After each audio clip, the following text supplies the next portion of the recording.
Iyi ni hot news nk'ibisanzwe hano kuri hot news, aho tugenda tukugezaho amakuru agiye atandukanye. Wowe icyo tugusaba ni ugukanda subscribe kugira ngo amakuru ya hot news ajye kugeraho umunsi ku munsi kandi mu buryo bukoroheye. Hano kuri hot news icyo twiyemeje ni ukukugezaho amakuru acukumbuye kandi anonosoye. Inkuru rero twavuga ko kano kanya itari nziza hano muri sinema mu Rwanda. Twavuga ko umumama arembye cyane inyuma yo gukora impanuka hano mu Rwanda, nubwo bitigeze bivugwa. Uyu mumama cyane cyane uzwi ku izina rya Mama Nick muri filimi y'uruhererekane nyinshi zagiye zitambuka hano mu gihugu, dore ko ari umumama w'umusitari. Twavuga ko ufite izina rikomeye cyane hano muri industry mu gihugu cy'u Rwanda, akaba arembeye mu bitaro nyuma yo kuza yarakoze impanuka, dore ko impanuka yiwe iciyemo iminsi ibaye, dore ko uyu mumama nta wundi akaba ari Mukamanzi Beata uzwi nka Mama Nick muri filimi y'uruhererekane ya City Media ica kuri televiziyo Rwanda. Yakoze impanuka ikomeye, ku bw'amahirwe Imana ikinga akaboko ntiyagira icyaba.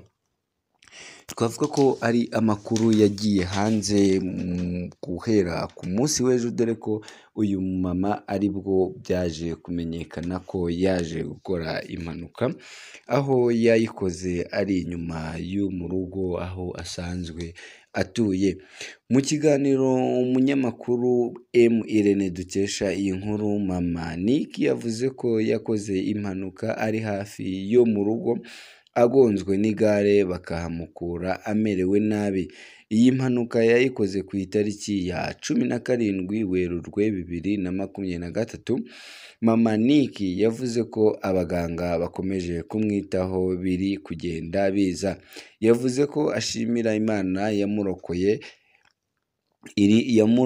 mw'iriya mpanuka yari itumye ahaburira ubuzima. Twavuga ko kumva umuntu nk'uyu ngo yagonzwe n'igare, dore ko benshi bacyumva ngo yakoze impanuka batekerezaga ko ari imodoka, ariko akaba ari umunyonzi wari uri ku igare waje kumugonga, nubwo Imana yaje gukinga akaboko ntaze kugira icyo haba se cyangwa ahasige ubuzima. Twavuga ko ari inkuru mbi cyane hano muri sinema nyarwanda, ariko nanone ikiza ni uko akomeje kugenda amererwa neza, igihe icyo ari cyo cyose akaba yabasha kugenda ataha. Uyu mumama cyangwa se uyu mubyeyi Mama Nick ni umukinnyi wa filimi ukomeye bitewe n'ubuhanga agaragaza mu gukina filimi. Izwi cyane muri filimi zinyura kandi zanditse amateka muri sinema nyarwanda, zirimo Intare y'Ingore akinamo yitwa Cecile. Ngira ngo ababashije kugenda bareba iyi filimi y'Intare y'Ingore baramuzi cyane.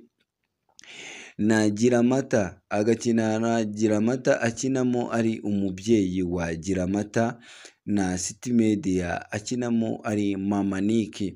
Ni umubyeyi w'abana 6 n'abuzukuru 5. Umwuzukuru we mukuru ari hafi kuzuza imyaka 12 y'amavuko. Twavuga ko ari umumama ukuze cyane, dore ko umuntu ufite abuzukuru 5 aba ari umuntu ukuze, ari nubwo twavuga ko atari cyane, dore ko umwuzukuru we mukuru afite imyaka 12 y'amavuko. Mu mwaka wa 2020 twabibutsa ko uyu Mama Nick yahawe igihembo cy'umukinnyi wa filimi uhiga abandi mu bagore, Best Actors People Choice mu Rwanda. Twavuga ko rero iki gihembo yaje kugihabwa, akaba ari n'igihembo cyitwa The Best Actors People Choice hano mu Rwanda International Movie Award People the Choice, mu birori byabaye tariki ya 7 Werurwe 2020 muri Kigali Convention Center. Iki gihembo akaba ari naho yaje kugihebwa uyu mumama cyangwa se mama Nick. Iki gihembo yahawe kiri mu rwego mpuzamahanga, dore ko ibyo bihembo byari byitabiriwe n'abafite aho bahuriye na sinema bo muri Kenya, Uganda, Uburundi n'ahandi hose hano muri East Africa.